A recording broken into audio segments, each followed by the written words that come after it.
उच्च विचाराची असेल, त्याचं कार्य उच्च विचाराचं असेल, आणि अशा माणसाच्या बद्दल जर आपल्याला बोलायला लावलं तर माणूस म्हणतो काय बोलावं त्यांच्याबद्दल, काय सांगावं त्यांच्याबद्दल. आणि आता याच्या उलट काही काही लोकांचं जीवन अत्यंत नीच पद्धतीचं असतं. सकाळी उठल्याबरोबर सुरुवातच त्यांची दारू पिण्यापासून असते आणि दिवसाचा शेवट कशावर असतो, लोकांसोबत भांडण करण्यावर.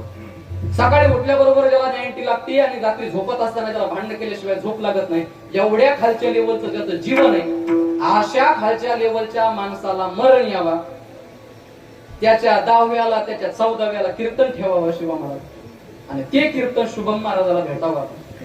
आणि त्यावेळेस मग शुभम महाराज म्हणतात काय सांगू आता, काय सांगू आता. अरे सांगण्यासारखंच काही नाही तर काय सांगावं. बघा, एखाद्याचं कार्य जर उच्च लेवलचं असेल तर माणूस म्हणतो काय सांगू आता, आणि एखाद्याचं कर्तृत्व जर नीच लेवलचं असेल तर माणूस म्हणतो काय सांगू आता. काय सांगू आता हा शब्द दोन पद्धतीने वापरला जातो. तुकोबराय वापरत असताना ज्यांच्याबद्दल वापरतात त्या संतांचं कार्य कसं आहे तर अत्यंत उच्च कोटीचं कार्य आहे. तुकोबराय महाराज म्हणतात त्या संतांचे उपकार मी काय सांगू, माझ्या वाणीनं त्या ठिकाणी उच्चारण करता येत नाही, माझी वाणी त्या ठिकाणी अपुरी पडते. काय वाणू आता न पुरे हे वाणी.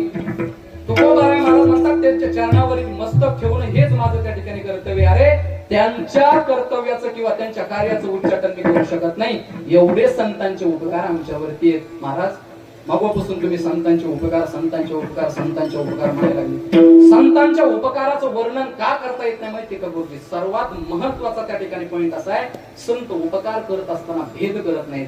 बघा, नाथ महाराजांच्या जीवनात त्या ठिकाणी तुम्ही काय घ्या, उदाहरण घ्या. नाथ महाराज ब्राह्मण कुलामध्ये जन्माला आलेले त्रिकाळ संध्या करणारे नाथ महाराज एके दिवशी ब्राह्मणांसोबत त्रिकाळ संध्या करण्यासाठी, दुपारची संध्या करण्यासाठी ज्यावेळेस गोदावरीच्या पात्रामध्ये उतरले, अहो कडकडीत ऊन पडलेलं होतं, उन्हाने वाळू तापलेली होती, आणि अशा तापलेल्या वाळूमध्ये अर्धनग्न अवस्थेमध्ये एक हरिजन समाजाच्या माऊलीचा मुलगा काय करत होता, रडत होता. त्या मुलाचे शब्द रडण्याच्या कानावरती ज्यावेळेस नाथ महाराजांच्या पडले, त्यावेळेस नाथ महाराज त्या मुलाच्या दिशेने धावले. पाठीमागून आवाज आला, महाराज अहो ब्राह्मण आहे तुम्ही, आणि ज्या मुलाला बघायला जातात, ज्या मुलाला उचलायला जातात तो हरिजन समाजाचा आहे, अपवित्र होता. नाथ महाराज म्हणले अपवित्र झालेलं परवडलं, परंतु एखाद्या जीवाला तडपत असताना बघणं मला परवडलं नाही. नाथ महाराज तिथे गेले, गेल्याच्या नंतर त्या मुलाला उचललं. नुसतं उचललं नाही, घरी घेऊन गेले. गिरजेला सांगितलं, गिरजा अगं हरिपंडितासारखा हा मुलगा मी आणलेला आहे, याला स्नान घाल. सुंदर स्नान घातलं.